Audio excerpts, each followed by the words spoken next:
Well, greetings from Gail, and here I am with some beautiful floral designs that I want to share with you today about how I did the watercolor pencils to create the color on this and how easy it is to get a watercolor look with very little effort. The stamp set that I used is this one. It is the Every Little Thing card scrapbooking set, but this floral design is perfect for cards as well. There's really quite a bit on there that works for cards, not just scrapbooking. But I've stamped it, and my hands are pretty black right now because I've been stamping a number of these for the class that's going to be happening tomorrow. So I wanted to demonstrate how easy it is to get these various colors here with I've only used 2 colors of pink, and yet I've really got 3 or 4 variations of that color in there. The greens and so one I used some of my markers for because it just was a little bit easier. I didn't need to have the color variation that I felt I wanted in the flowers. So let's talk about how this was created. So to start with, I used a very light pink as the background for all of the flowers. And I am just really almost going to scribble on these and just kind of fill it in. I'm just using a circular motion. I'm pressing rather hard because this is a light pink, but it's the one that goes best with the darker kind of a raspberry-ish color that I want to put on top. So I'm going to do that with all of these rose flowers that are here and get them all just with a base of light pink on them. Again, you see I'm using a circular motion because we're going to be going over this with a water brush, a blending tool of some sort, a paintbrush. You don't need to do anything to smooth these out because the moisture is going to do the smoothing for you when it comes to that. So here we go. And I've got all of them, and you notice it really doesn't look fantastic right now, but it will. Now, I want to get some darker colors in there.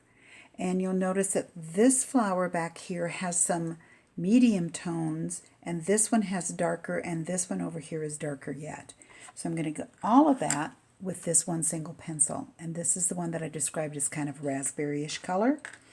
So what I'm going to do to start with on those that I want the medium tone on is I am just going to come in and put in a little bit of that darker color just in a few spots there with that pink background color. And let's do that here with this medium-sized flower and just get a hint of that. Okay, those are the 2 that are going to be the medium-ish. Let's do that with this one over here too because it's not much. Now I want to get the darker color, and the way to intensify the color with my pencil is to actually add water to my pencil before I put it to the paper. So I like to use an eyedropper, and I'm just putting this on a stamp block. A couple drops of water, if you can see that, that's all it is. But now, when I touch my pencil to this, I am getting, I'm just going to show you here, how much darker that pencil color comes out because it's already wet compared to what I put on up here. So let's take a look. I'm going to get this wet again. I'm going to come into this large flower and I'm going to lay down a little bit of this darker. I do have to keep getting that water on it in order for it to work. And again, it's kind of random. There's really no right or wrong way to do this. Okay? And you can see the difference between those 2 flowers that I did, one with water and one without the water. Okay? Let's finish these up real quickly here and get that deep color going. This one's not showing very much. And this one is another larger flower And I'm just randomly adding the color to it. So remember, I'm going to blend this out. It's not going to stay this way. It's not going to stay looking like a 3-year-old colored in there. We're really going to come in and blend it. Now, you'll notice that on here, I've got some really dark ones, and there's no light base on those. I am just going to come in and just completely color this one with the dark shade. And there it is. And that gives me a little bit more, but I'm only still using my second pencil. And this little flower right here, I'll get a little on that. I'm sorry, I kind of smudged it a bit. So that gives you the idea with those. Now I'm going to come in. You have a couple of options with watercolors.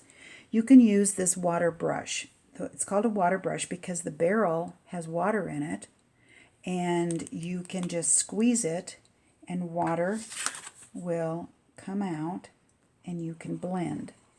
My concern is always that I'm going to get too much water and I'm just going to have a mess on my hands. So as long as I don't squeeze this as I'm working, I'm probably okay. I can also just take a watercolor brush. I always keep my water in sealed containers and get some water on there, but I'm going to kind of brush that off a little bit so that I don't have that much water, and I can come in and I can blend with it that way.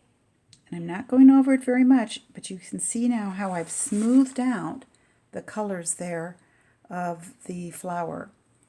And I'm going to clean it a little bit because I'm going to go back here to this light one, and I'm going to do going over that.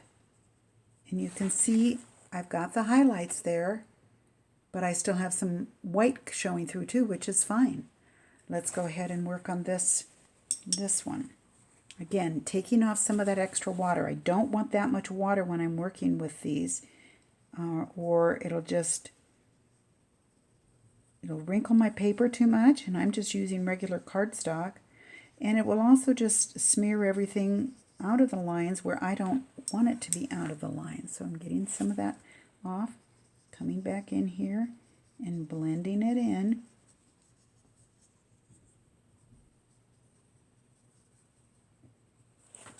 And there's the darker one. And then I'm going to come back over here and just do the same thing with these. Real light touch, not much to it. If I start with the light ones, I'm okay.